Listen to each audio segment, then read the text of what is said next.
Bonsoir à toutes et à tous, on se retrouve pour un nouvel épisode de Monday Night Raw.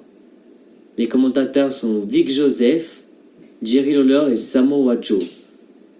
Kevin Owens arrive sur le ring et prend le micro. Owens dit qu'il a beaucoup à dire au sujet de nombreuses personnes. La musique de Mojo Rawley la coupe et Rawley dit qu'il faut parler du tuyau de métal.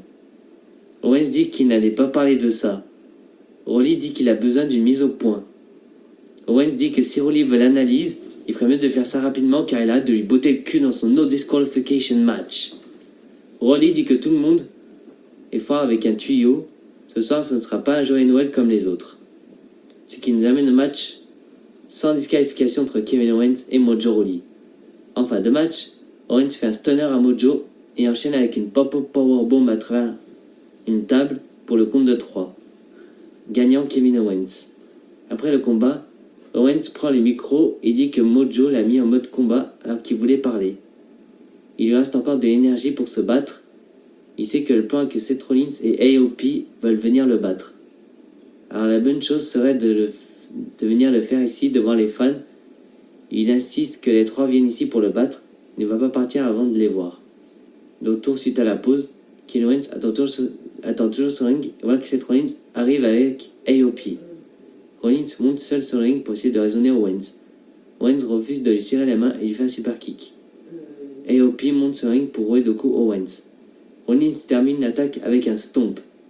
On présente une vidéo de R-Truth qui marche dans la ville de New York afin d'admirer les décorations de Noël. R-Truth ne comprend pas pourquoi elle a été invitée ici. Akira Tozawa sort de la foule près du sapin et surprend R-Truth avec un roll-up pour le compte de 3 et devenir le nouveau champion 24/7. De retour, Lashley et Lana sont sur le ring. On annonce que nous aurons le mariage du couple la semaine prochaine à Raw. Bobby Lashley accompagné de Lana contre Cedric Alexander. En fin de match, Lashley évite un saut springboard d'Alexander et slam au sol. Lashley enchaîne avec son spear pour le compte de 3. Vainqueur, Bobby Lashley. Et je vais dire à cette duo aussi. Pendant le combat, Alexander arrive à expulser Lashley du ring. Lana prend le micro et demande pour qui Alexander se prend. La semaine prochaine aura lieu la plus grande de leur vie avec leur mariage. Lashley ne veut donc pas se présenter, blessé alors qu'on sera tous en live à Raw pour la cérémonie.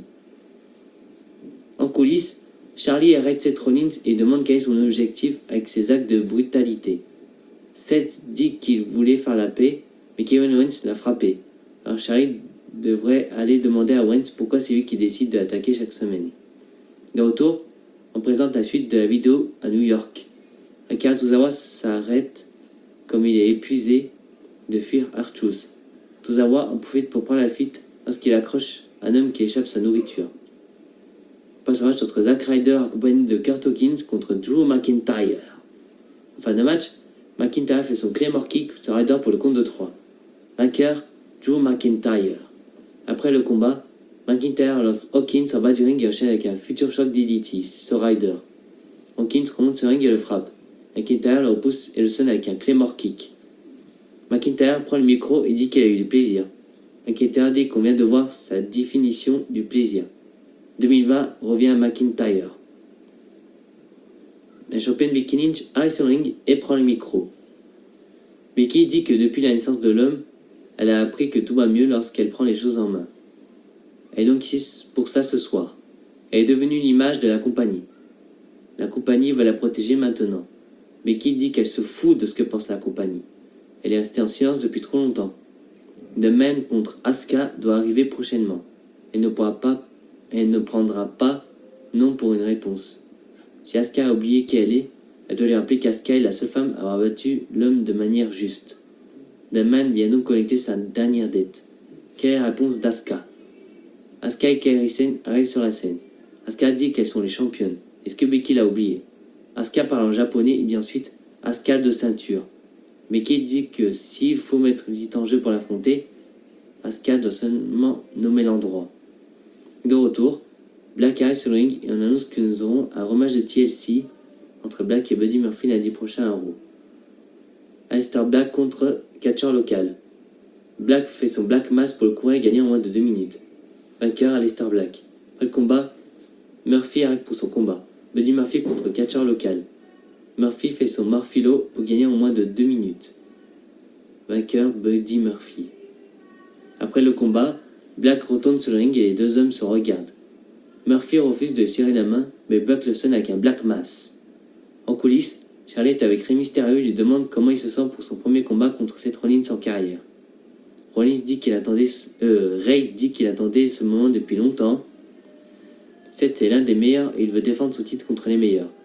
Ce combat ce soir est différent comme c'est Seth et AOP contre Rey. Ils ont fait une grave erreur lorsqu'ils n'ont pas terminé le boulot lundi dernier. Il va faire son 619 et sortir du ring comme toujours le champion des États-Unis. On prend pas ce match entre Tony Nese et Ricochet.